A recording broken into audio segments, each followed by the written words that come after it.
បងប្អូនអរគ្នាថ្ងៃនេះខ្ញុំមកធ្វើជាមួយនឹងcoffee shake នឹងឯដែលមានរសជាតិកាហ្វេទឹកដោះគោផ្អែមហើយដែលងាយស្រួលច្រកឆុងដែលយើងគ្រាន់តែដាក់ទឹកចូលទៅក្នុងដបរួចដាក់ម្សៅកាហ្វេនិងទឹកកកហើយ shake វាឲ្យខ្លាំងៗហើយដាក់កាហ្វេនោះចូលទៅក្នុងកែវ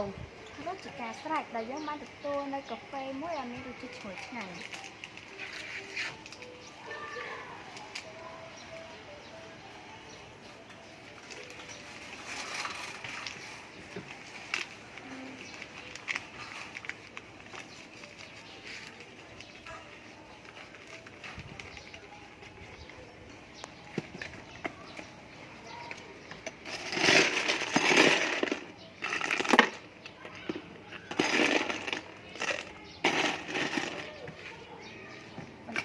យើង shake វាខាងខ្លាំង shake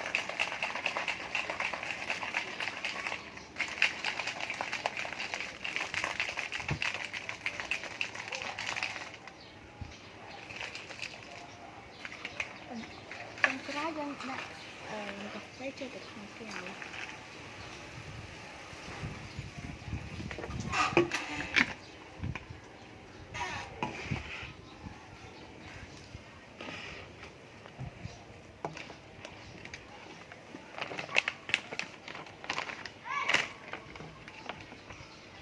真那是有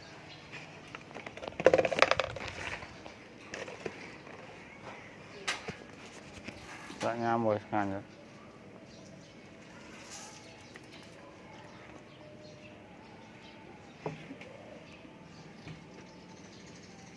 អើយអង្គកាហ្វេមក